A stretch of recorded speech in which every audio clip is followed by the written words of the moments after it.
I did not have any understanding of just what it would be like. I tried to warn you as much as possible. It was meant to be a happily ever after, but it turned out to be anything but a fairy tale. 2 years after the nation celebrated, it could not have been a happier, more glorious day. But then things started to go downhill. How has it all gone so wrong? We had this unpredictable couple who were going to do things in a very different way. When did the cracks start to show?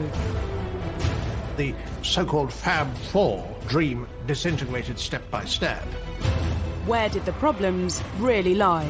If you compare the newspaper coverage of Meghan to any of Harry's past girlfriends, it's quite shocking. They don't seem to be in touch with the mood of the nation anymore. And was it ever really going to work?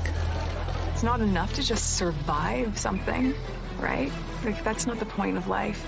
You've got to thrive. As they try to start a new life in LA, they're going to war with an old enemy. Last night came the surprise announcement that she is suing the Mail on Sunday. It would be much better if Meghan and Harry simply said nothing. Were the signs of trouble there from the very start? And what does the future hold for Harry and Meghan? How celebrity are they going to become? How diluted will the royal brand become? Harry is stepping away from the life that he was born into. It has been 2 turbulent and very troubled years. They're like a drowning couple. The more they struggle to escape the things that they don't like, the more they sink.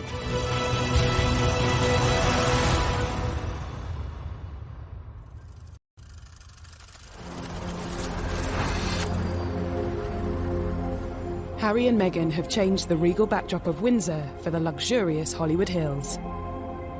We won't be hearing about Harry, Meghan, and Archie and the royal family together as one for, I expect, for months to come until they come and visit over here, or maybe William and Kate and George and Charlotte and Louis will head on over to LA.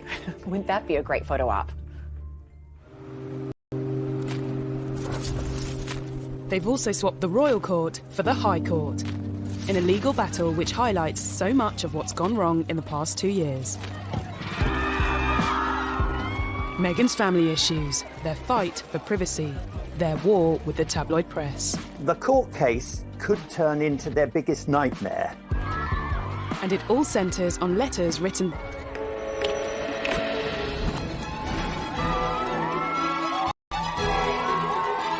Only 2 years ago, Harry and Meghan's wedding had been a day when Britain basked in the sunshine and the warm glow of a royal couple, all set to transform the future of the monarchy.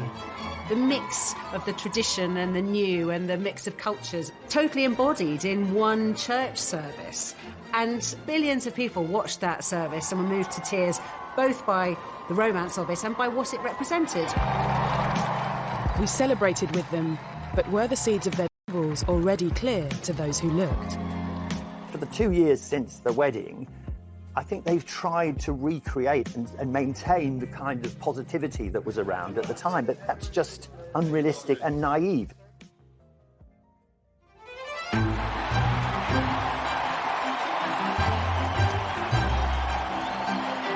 Less than 10 years ago, Harry watched older brother William marry his queen. The future heir to the throne had officially settled down. But the younger prince didn't look likely to follow suit anytime soon. This was quite a difficult period in Harry's public image because whilst people loved the sort of cheeky, chappy image, once he was constantly being photographed falling out of Sloane nightclubs on the King's Road, people did start to slightly turn against him. Pressure on the prince's love life had also been building. After 2 long-term relationships came and went. The first love, Chelsea Davy, who he fell head over heels in love with, she had to look into the goldfish bowl of royalty and to realise absolutely this wasn't the life for her. Harry was disappointed. His second relationship with Cressida Bonus, an actor. And she, too, didn't like the idea of media intrusion. When you marry into the royal family, you have to give up so much individually as a person, or at least that's what's expected of you. Girlfriend-wise, you know, it's my private life, so it's a different story. But yes, I am very, very protective. Obviously, it is part of my life. It's something that is part of the baggage that comes with me. I wouldn't say that Harry was unlucky in love. He just hadn't found the right one until Meghan came along. And when American actress Meghan Markle did come along, she looked set to change everything. When Meghan first appeared with Harry, she seemed absolutely perfect. The fact that she was American, she was a career woman, she was mixed race. She brought a whole lot of new things into the royal family that the royal family needed. In this strong, striking, confident woman, and the scrutiny of being in the public eye. But the nation's favourite prince, with a divorced Hollywood A-lister, raised some eyebrows from the start. Much attention was paid to her mixed heritage. Harry's fallen in love, and there were people happy about that. But then on the other side, there were people, the papers, the mainstream papers and the tabloids, talking about her in a very negative sense. People were already painting her in ways that it was clear they knew nothing about her, but it suited their negative narrative to call her what she's not, without any evidence. It is, and it was, racist. If you compare the newspaper coverage of Meghan compared to any of really Harry's past girlfriends, you know, it's quite shocking. The press has always denied racism. In November 2016, Prince Harry confirmed his relationship with Meghan in a statement telling the tabloids to back off. Looking back, was this an early sign that it wouldn't be business as usual? Harry issued this quite extraordinary statement attacking some sections of the media he wasn't going to tolerate, kind of invasive techniques that once surrounded his late mother. He couldn't protect his mother because he was only a small boy, but boy was he going to protect Meghan. In the explosive statement released via his press secretary, Harry also asked the media to pause and reflect before any further damage is done. This statement packed a punch. It was Harry speaking in a way that he had never done before. I mean, he was talking about levels of harassment, unacceptable levels of harassment, how Meghan had been the victim of sexist, racist comments and commentary and negative articles. He was clearly a very, very angry man. And actually, to a degree, he had a right to be. Prince Harry has always had a level of mistrust towards the media. But this was one fight that was always going to have an unhappy ending. The palace thought it was unnecessarily antagonistic, and as though Harry was somehow spoiling for a fight. He went about it in an aggressively confrontational kind of way. You cannot control the media. The Queen has managed to reach a position where she's very rarely criticised, because when she, in the past, has occasionally been criticised, she says nothing. It would be much better if Meghan and Harry simply said nothing. A year after Harry's unprecedented statement, news broke that he and Meghan were engaged. The nation's favourite younger brother decided to give us all some good news today by announcing he was to marry the likeable Meghan Markle.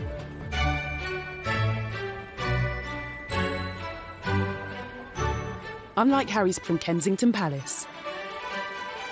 I was, of course, anticipating it, me being an American, who obviously I've married into aristocracy, and then to see somebody else, just to see how she would be on camera. And it was wonderful. What were we doing? Just roasting chicken and Trying to roast chicken. Trying to roast the chicken. And it was just an amazing surprise. It was so sweet and natural and very romantic. You could see she was just smiling the whole time and almost laughing several times throughout the interview. But even at what should have been one of the happiest moments of his life, Harry still showed some signs of anxiety about how his fiancée would be treated. I did not have any understanding of just what it would be like. I don't think either of us did that. We both said that, even though we knew that it would be. I tried to warn you as much as possible. Both of us were totally surprised by the reaction after the first 5-6 months when we had to ourselves of what actually happened from then. So I think you can have as many conversations as you want and try and prepare as much as possible, but we were totally unprepared for what happened after that. The scrutiny. Well, all sorts. You could see that the old thorny issue of Harry's relationship with the press was raising its head again.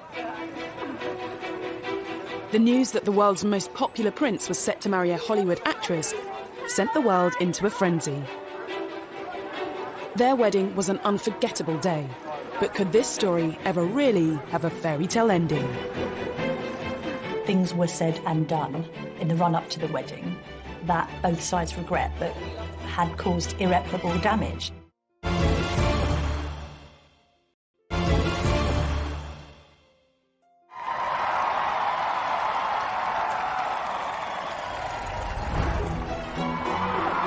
On the 19th of May 2018, the eyes of the world were on St George's Chapel in Windsor.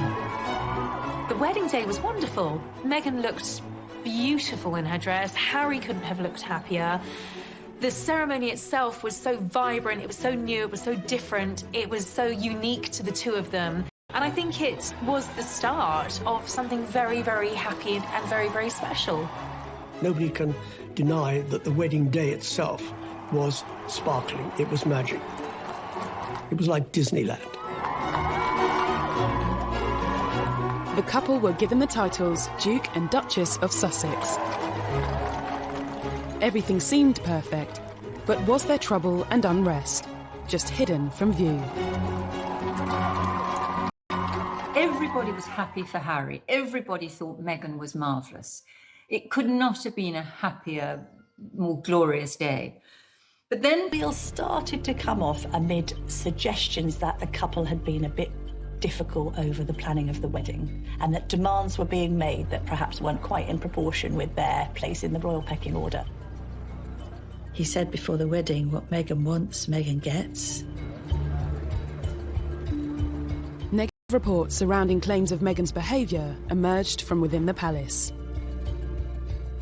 It's been reported that Meghan was demanding that she wanted a certain tiara to wear, and then she was given the one that she didn't want to wear. And claims Meghan rowed with Kate's staff, which were denied by Kensington Palace.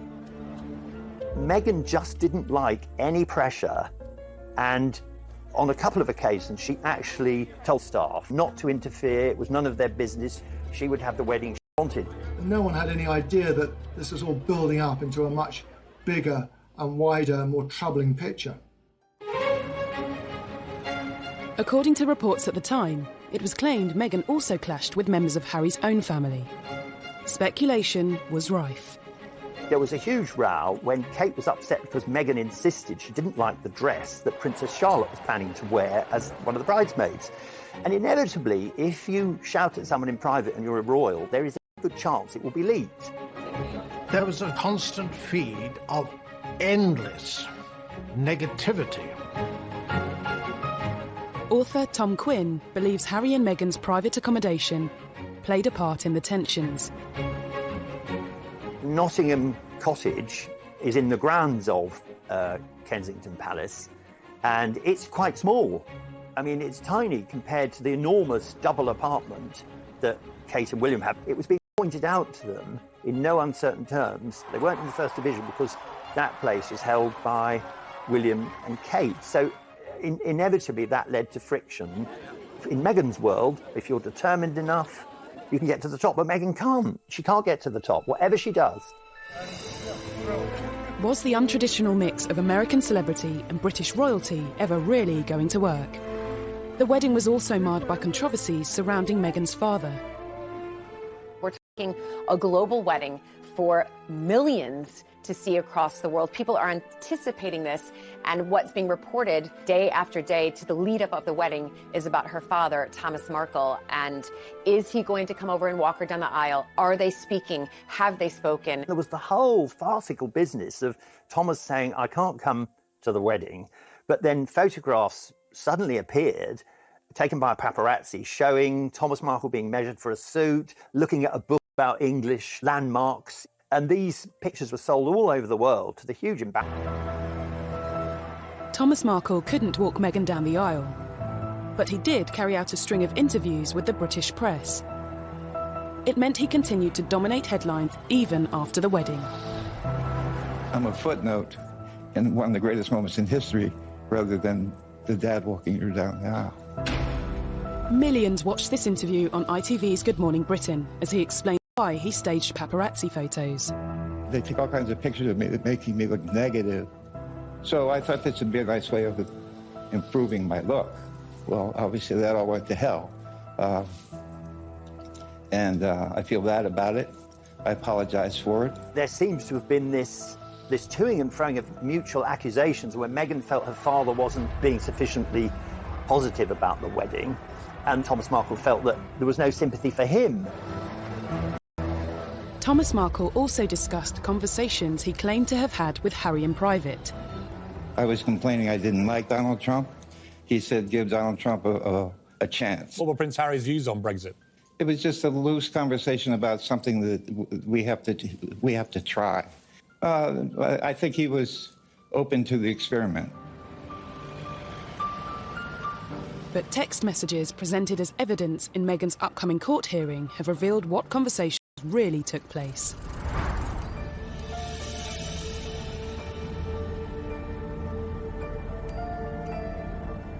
We now know what Harry was really thinking as newly revealed texts from him just before the wedding warned Meghan's father about talking to the media.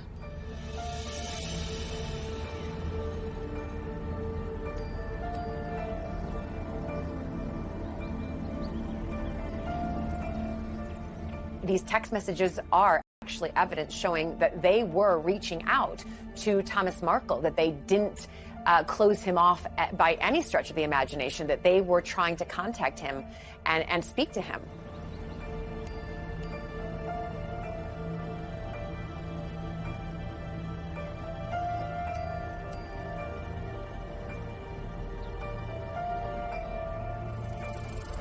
The private messages also showed how Meghan made attempts to speak with her father. Not sure the royal family as a whole will be affected in any way by the publication of these texts, but they won't like the fact that Meghan and Harry have shown once again that they're not very good at dealing with the media.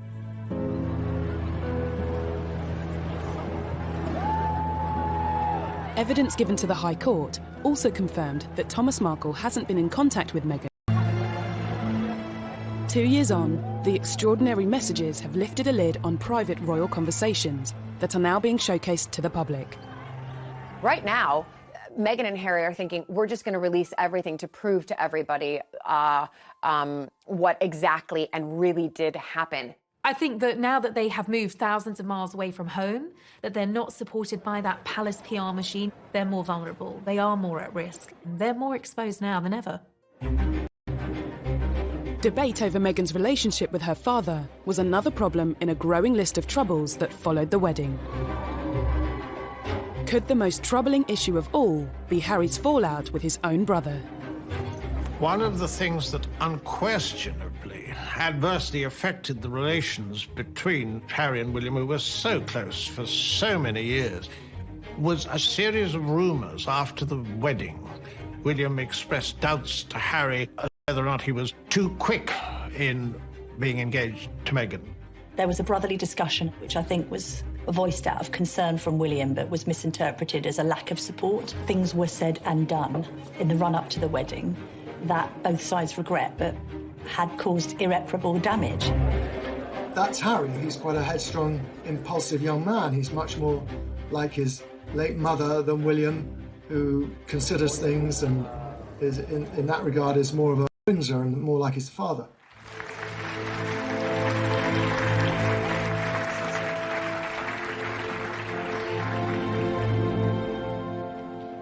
The alleged rift between Harry and William cast doubt over the future of the Fab Four, the title given to the brothers and their partners after they joined forces for the Royal Foundation charity. They looked amazing, they were all similar ages, and they all had, it looked like a common purpose to make the royal family younger, more modern, more diverse, more approachable, more empathetic. All of those things worked very, very well for a brief period, and then the cracks started to show. Had signs of trouble even been evident at their first public event as a quartet? Okay, the last thing you disagreed on, how do you resolve it? I can't remember, they come so thick and fast. Is it resolved? We don't know. Oh, we don't know. Well, you're putting on a great show if it's not. The so-called Fab Four dream disintegrated step by step. Despite the troubles within their family, it wasn't long before news broke that the Duke and Duchess of Sussex was starting their own. The real crunch came when Archie was due to be born. Even before the birth, Meghan's celebrity lifestyle... Now, nothing wrong with going to a baby shower. That's what Americans do. We don't do it so often in the UK. But they do it in America. It's a common practice. But she flew over a private jet. What's wrong with a commercial jet? It was the first sign of breaking with royal tradition, and there would be more to come. They wanted to do things very differently. All right, so far, but things then got a bit laughable. All the little signals meant a breakup with the royal family was inevitable. And now suddenly we had this unpredictable couple who were going to do things in a very different way.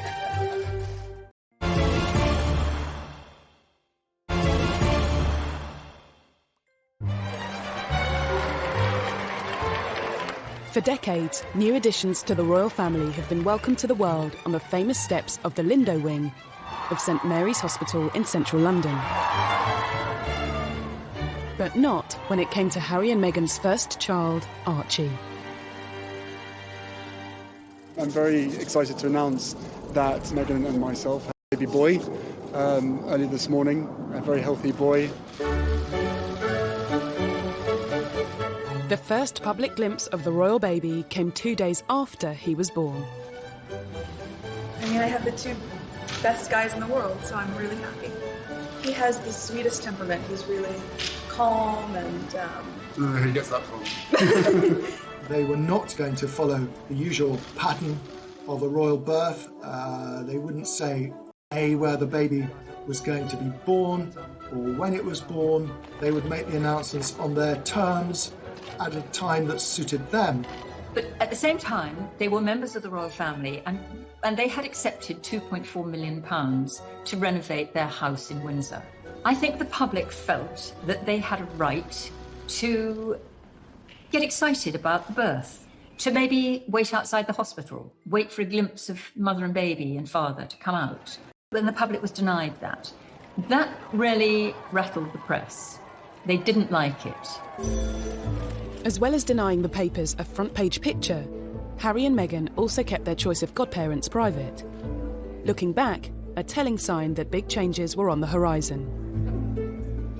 I think that this was their way of saying, oh my gosh, the more we give to the press, the more they take and write not very kind articles about people or about their lives. So they just thought, we're going to start stepping back so that they have nothing to write anything damaging about. But it was very much Harry and Meghan not just wanting to do their own thing, but wanting to say, we're signalling a change. Things are not going to be the same anymore. We're an independent unit. The couple had already begun forging their own path, moving from Kensington Palace to Windsor in time for Archie's birth. Then, a month later, they split from William and Kate's Royal Foundation, marking the end of the Fab Four. Their appearance 18 months earlier at a Royal Foundation forum proved to be the first and last time the quartet would appear at such an event together. Do you ever have disagreements about things? Oh, yes. Can you really have four very big personalities with different backgrounds, with Meghan and Kate, and different futures with William and Harry? Can they really be a cohesive group that can work very happily together? They probably should have separated at the very beginning and not tried to be a quartet. As a new family, Harry, Meghan and Archie toured southern Africa. I wanted to ensure that our first visit as a family, with my wife by my side, focused on the significant challenges facing millions of South Africans. Many of their troubles seemed to disappear. They got very positive press in southern Africa. That went down incredibly well. They couldn't have done it had they written the script themselves. Couldn't have been better. They were the golden couple sprinkling fairy dust all over southern Africa. And then at the end of that tour, they completely shot themselves in the foot. This led to the ITV documentary where they talked about being so deeply unhappy as senior members of the royal family, which hit the world like something of a thunderbolt. In a revealing documentary, Harry and Meghan expressed their true feelings and the problems bubbling under the surface. There's been a lot of talk in the press about rifts with your brother. How much of that is true? Look, we're brothers. We'll always be brothers. We're certainly on different paths at the moment, but I will always be there for him, and as I know, he'll always be there for me. I don't know what the impact on your physical and mental health of all the pressure that you clearly feel under. Thank you for asking, because not many people have asked if I'm okay. It's not enough to just survive something, right? Like, that's not the point of life. You've got to thrive, you've got to feel happy, and I think I really tried to adopt this British sensibility of a stiff upper lip. She did really try to adapt this British stiff upper lip, keep calm and carry on, you know, never complain, never explain. But let's remember, she's American. We like to complain and explain. Rather ill-advised in my view, because, you know, he talked about how, you know, grim their lives were against a backdrop of one of the most benighted and poorest parts on the globe. This wasn't enough. They also wanted to send a message to the tabloids. While Harry and Meghan were 5,000 miles from home last night, came the surprise announcement that she is suing the Mail on Sunday for publishing a private letter she wrote to her estranged father. Harry's bombshell statement at the end of that tour announcing that his wife was taking legal action against a newspaper, and really, well, a character assassination, I suppose, on the British media. No one expected it to end like that. Harry and Meghan were very publicly sharing their troubles with the world, and the world lapped them up. I think that part of the fascination and the outrage thrown at Harry and Meghan is probably deeply rooted in jealousy in some part, right? People don't want to accept that. Be it ordinary people like you and I, or, you know, high-profile people who just want to get in there. People think that Harry and Meghan is the next, I don't know, chapter or episode of Netflix's The Crown. No, these are real people. At Christmas, Harry and Meghan did things their own way again. They spent Christmas in Canada, not Sandringham. The only other time Harry had missed Christmas with the Queen was when he served in Afghanistan. And just 2 years earlier, the royal family had broken protocol to invite Meghan to the celebrations. Meghan was invited to Sandringham for a royal Christmas before they were even married. She is the only royal girlfriend to have been afforded that privilege. So I think the royals went above and beyond and did everything they possibly could to make her feel at home. But their decision to skip Sandringham in 2019 was a clear sign of an imminent and much bigger decision. Once Harry and Meghan had gone to Canada for Christmas, once it became clear that they'd taken their dogs with them, it became very, very obvious that they weren't coming back anytime soon. Just before Christmas, he and Meghan decided to have a pause and think about what they wanted to do. They went off to Canada, and when they came back, it was announced early in 2020 that they were going to remove themselves from royal life.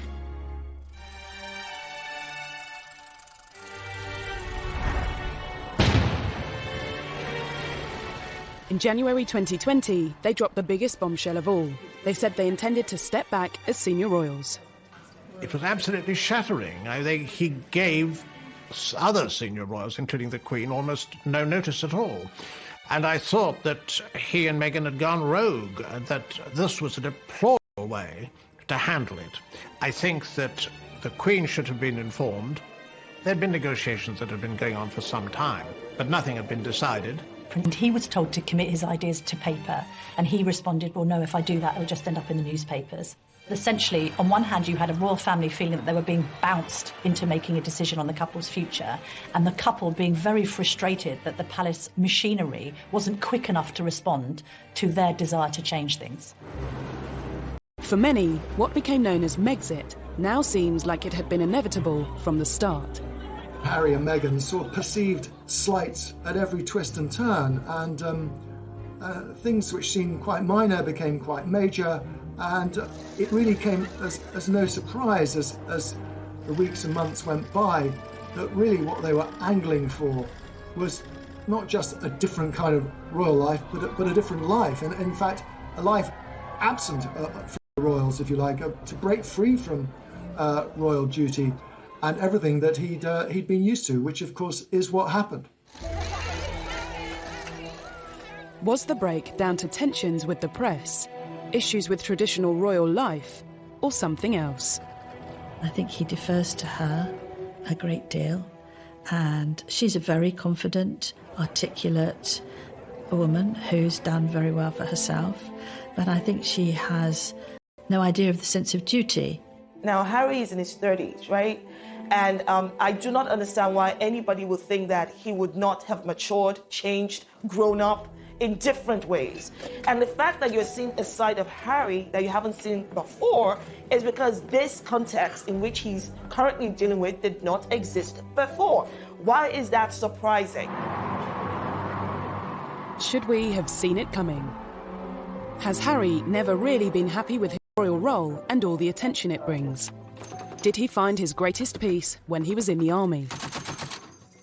The army allowed Harry to feel normal. That's what he wanted. Would you say then you're more comfortable being Captain Wales than Prince Harry, or is it just a case? No, definitely. I think I've always been that. My father's always trying to remind me about who I am and stuff like that. But it's very easy to completely forget about who I am when I'm in the army. You know, everyone's wearing the same uniform and doing the same kind of thing. Harry and Meghan's announcement also detailed how they wanted to be financially independent and retain some royal responsibilities. A meeting was called between Harry, Prince Charles, Prince William and the Queen. Harry and Meghan were expecting an awful lot with what they were demanding at the Sandringham Summit, as it was called, when they were laying out how they thought it would work and how it would continue to be half in the royal family and half out of the royal family, either in or you're out. And it was definitely the Queen who said no very, very firmly to her favourite grandson, and that must have been very hard. Harry and Meghan's final royal engagement was in early March, and for some, it seemed their troubles were still on display. There was quite a lot of tension there. There was some interesting body language with both of the brothers studiously examining their programmes and not really talking at all. Meanwhile, Meghan's there with a megawatt smile, trying to make the best of things. I would say that what interaction we saw, and there wasn't much, between the Cambridges and the Sussexes seemed to me extremely frosty. Harry and Meghan have long been suspicious of the press and the motives of the media. But taking on the tabloids is a battle that can come with consequences. If you want less press intrusion, yet you launch court cases against the press, this could lead to the ultimate horror that Meghan could appear in court, at least in theory, against her father, Thomas. They don't seem to be in touch with the mood of the nation anymore.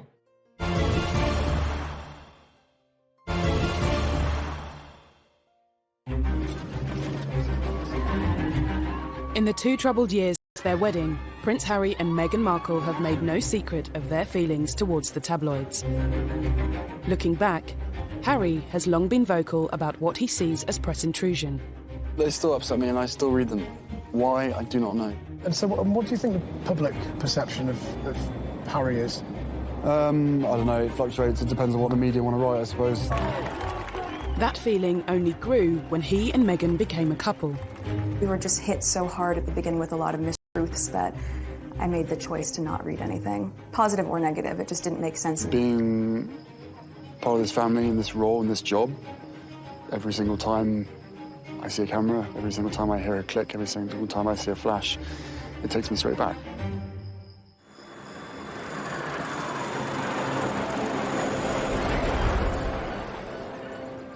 In a bid to distance themselves from the glare of the spotlight, Harry and Meghan went to Canada. I think the reason for this whole upheaval, I suspect, was that Meghan was unhappy here and Harry wanted to protect her and to make her happy. And I think she was unhappy probably because she had made some very big life changes in a very short space of time. She'd left her job, she'd left her country and all her support network in America. She had come to a new country, she'd married into a big family, and she'd taken on a new job, and she had had it in under 2 years. People had been putting the dots together and working out that actually they hadn't just gone for a long Christmas break. They really had escaped, as far as they saw it, and had no intention of coming back. There was shock in the wider British public. I think there was dismay and great sadness that it seemed so drastic. Any plans for an easy transition across the Atlantic soon hit controversy. Canada said it would not foot their security bill following their change in royal status. Security has always been so important for Harry, and he's stressed this throughout the negotiations. But this will be extremely costly. It's like a sort of daydream. It's like a dream of an ideal world where they can have a private life and they'll be able to do whatever they want. There wasn't an easy way for them to be half in and half out royals. Just days before their royal status was officially due to end, Harry and Meghan's plans changed. As US borders threatened to close amidst the coronavirus breakout, Harry, Meghan and Archie made a dash for California. Harry, I think, decided, probably quite impulsively, which is in his nature, to get Meghan back to her comfort zone. Their original plans have sort of fallen in tatters. They've got to decide what it is they want to do, how they want to do it, when they want to do it, and where they want to do it. They've got advisors around them, and I hope they're getting the right advice. Because the right advice is not just about what is good for Canada and the United States, it's also what is not going to bounce back on the monarchy and on the institution. It's important that they take that into consideration as well. As Harry and Meghan attempted to settle peacefully into LA life, their battle with the British press continued. Their long-awaited court case finally got underway.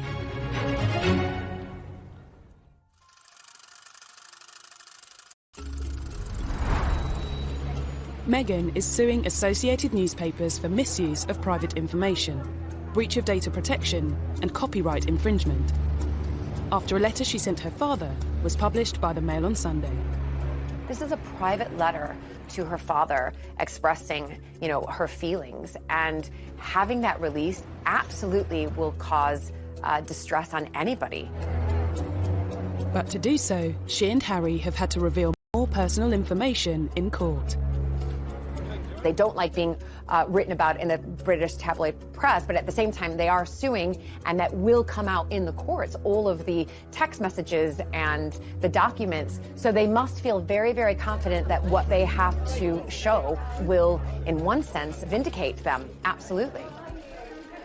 They want to use this opportunity to care about her father. Clearly, it means a lot to her personally to be able to say, none of these things are true. I got in touch with my father. I tried to help my father. It was difficult to reach my father. He wasn't responsive. The reality is that they have to do this. And whether they win the court case or not, they are the first to do it, and I think that means a lot. The first round went in favour of the Mail on Sunday, with the judge dismissing some of Meghan's claims against the publisher, including allegations that it acted dishonestly. The judge threw out, in the preliminary hearing, threw out some of the allegations that Meghan and Harry had made against the Mail. He described them as irrelevant, just not part of anything the law could look at or decide on. But that was just the opening battle. When the case goes to trial, it could all get really uncomfortable. If you want less press intrusion, yet you launch court cases against the press, this could lead to ultimate horror, and that would be that Meghan could appear in court, at least in theory, against her father, Thomas, who has contributed to a great deal of the adverse publicity that they've received. That would be a global news story and be truly bizarre. On top of Meghan's legal action, Harry has also filed a lawsuit against The Sun and the Daily Mirror for alleged phone hacking. I think Harry doesn't really like the press, and I think he often puts on a smile and a brave face, but deep down there's a loathing there. He's obviously trying to be specific with the Mail on Sunday's publication of Meghan's letter, and indeed he's being specific on hacking. If legal proceedings weren't enough, the pair have written an open letter to the Daily Mail, The Sun the Daily Mirror and the Daily Express, signalling their intention to sever all ties with them. In the letter, they told the newspapers to expect no corroboration and zero engagement. Immediately, it was picked up by the tabloids and made into a story itself. And it made Meghan and Harry also, it made them seem petulant. They'll dig around even more furiously now for the sort of information that Meghan and Harry don't want to come out. So it will have the opposite effect from the one intended. The choices he's going to have to make moving forward. But that absence of palace protection, which he did find frustrating, there is a sense that even before Meghan was on the scene, he was growing sick and tired of being told what he couldn't do by the palace. I'm not quite sure what it is that they want. You're taking on a big beast if you go to war with the tabloids. They are very powerful, and they have the ability to make or break. The months to come are going to be crucial for Harry and Meghan as they start a life away from the royal... I think they are tremendously happy together, but there's no question that this is at a very high price. Harry and Meghan's life as a married couple at the forefront of royal duties in Britain lasted just 2 years. The couple's new life is here, Los Angeles. But it hasn't taken long for reports to emerge claiming Harry feels his world has been turned upside down and that he misses the military. When he did leave, he clearly wasn't ready or willing or able to completely sever those ties, which is why he's continued not just with some honorary titles and sort of bell whistles jobs, but he wanted to really continue to support particularly injured servicemen, both with the Walking Charity and with the Invictus Games. And that has obviously brought him a lot of happiness. I think that's the thing he's going to miss the most now that he's not in the UK. He'd be like a lost soul there. It'd be far worse for Harry in America than it was for Meghan in England, because he's not as tough as she is. It seems for Meghan, there's no place like home. Look at the photos when we were first kind of introduced to Meghan. She was in yoga leggings, she was in her Ugg boots, she was casual, and then all of a sudden she moves over here and she's in, stockings, or as I would say, pantyhose, wearing a dress, having to wear a hat, full hair and makeup, heels all of the time. And all of a sudden they've gone back to North America and she's back in her yoga pants and, her comfy boots and casual, and going back to how probably she has been living her whole life, apart from this little blip when she was living here for, less than 2 years. Harry and Meghan are no different from some of us that pack up our bags and go live in Australia or New Zealand or move to South Africa or decide to go live in Iceland. When you get there, you figure out whether or not you're comfortable, whether or not you're getting what you want from the place. And maybe they plan to be there for a short while, for a long while. I don't know. And can I be honest? It's not my business. While the couple have been stateside, there have clearly been some things they've missed back in the UK. Reports claim Harry is back in touch with William, and the whole family video called the Queen. They did the Zoom call, on the Queen's 94th birthday with Archie, and, that was, accurately reported. This is her grandson. This is her great-grandson. So the Queen's always going to have a connection with Harry and vice versa. Even that was reported in two ways. Some viewed it as a cynical PR move. Others said Harry and Meghan can't win. They were simply showing they've not forgotten their family. I think Harry loves his grandmother, the Queen, in his mind first and foremost, along with protecting Meghan and Archie. Harry and Meghan may have very little control over what is written about them.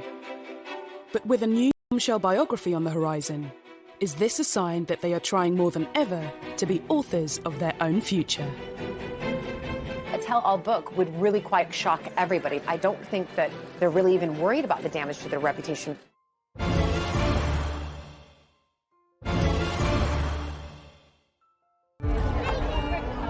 This summer, Harry and Meghan will continue to dominate headlines. A new unauthorised biography will soon be hitting shelves, with claims it will be very much told from the couple's perspective. It promises unique access to friends of Harry and Meghan and will dispel many rumours and misconceptions that plague the couple. Will it be a case of history repeating itself?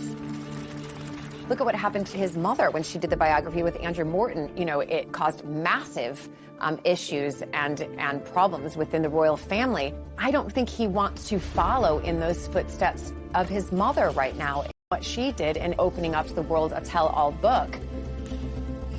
Again, it would really go against everything that they're trying to put out there, is that we want to be private. It's probably, again, their own pathway of saying, you know what, we want to tell our story, and this is the way we're going to tell our story. Reports claim Meghan wants the book released sooner rather than later, and that she wants to shatter the image of being a demanding diva.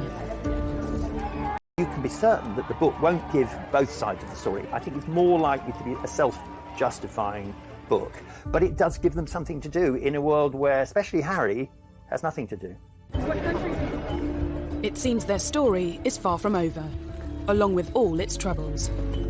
They may have left palaces and protocols behind, but Los Angeles comes with its own way of doing things. In the world of celebrity, anything goes. I mean, you can go to a burger joint and be photographed outside, have the same kind of privacy restrictions, but also the same agreement between newspapers and the palace. They're not protected by the palace anymore. How celebrity are they going to become?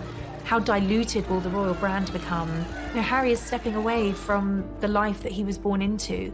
That comes with risks for him. Harry and Meghan say they're determined to carry on charitable work.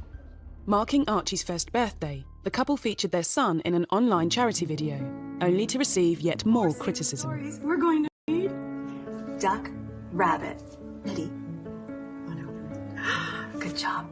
I think it's very odd and typical of the slightly contradictory of Archie on his first birthday. It's very sweet, and we know it's linked to a children's charity that Meghan supports, which is all good. But at the same time, it does show that Meghan, probably more than Harry, is not going to be able to say goodbye to the media and to having a media presence. She can't do it. They could release photos of Archie whenever they want to. I don't think they're really having their cake and eating it too. I think that they feel like, well, we can now do what we want to do. For Meghan, life has gone full circle and she's back in Hollywood. But where does that leave Harry? I think they'll take a lot of advice from the Obamas. They've set up their production companies, that they'll be talking to Oprah Winfrey, they'll be talking to big figures like that to try to find a way to carve a role for themselves as philanthropists, entrepreneurs, huge figures on a global platform. How they earn their money without people think they're trading in on their royal status is the tricky bit. However they choose to earn a living will be a new venture for former senior royals. If it doesn't work out, is there a path back to the palace?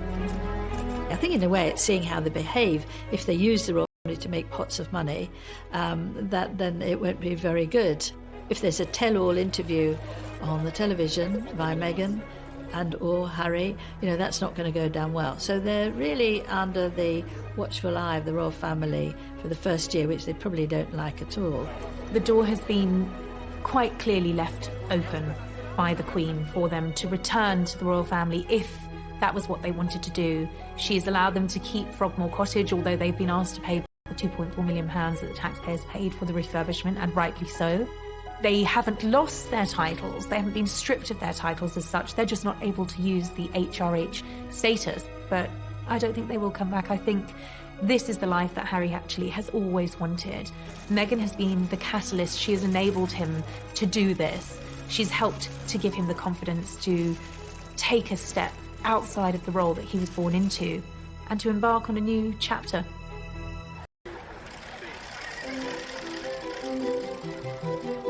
They may be at the start of a new chapter, but it's been a troubled 2 years for Harry and Meghan.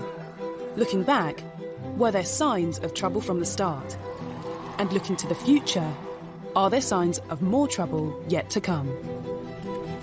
Harry was intent on a different path, clearly. I mean, I don't think he deliberately set out to upset the public, and quite possibly he hasn't. Although I do think a lot of people have become rather disenchanted with him and her over. No matter what, someone is going to be criticizing them no matter what they do. They have this wonderful platform and they know it. I don't think they're getting very good advice at the moment, and I don't think they are thinking a lot of these things through. Harry and Meghan are no different from any other couple out there. This is one of the fights that they have to undertake together.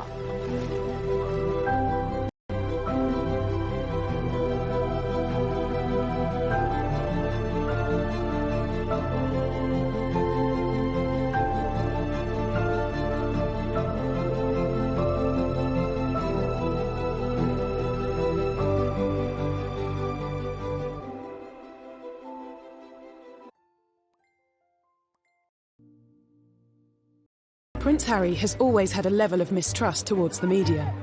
But this was one fight that was always going to have an unhappy ending. The palace thought it was unnecessarily antagonistic, and as though Harry was somehow spoiling for a fight. He went about it in an aggressively confrontational kind of way.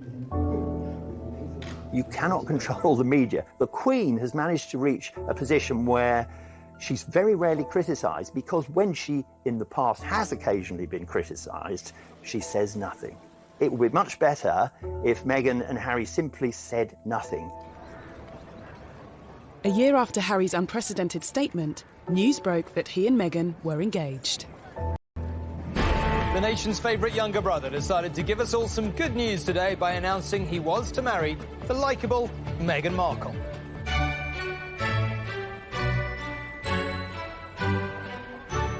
Unlike Harry's from Kensington Palace,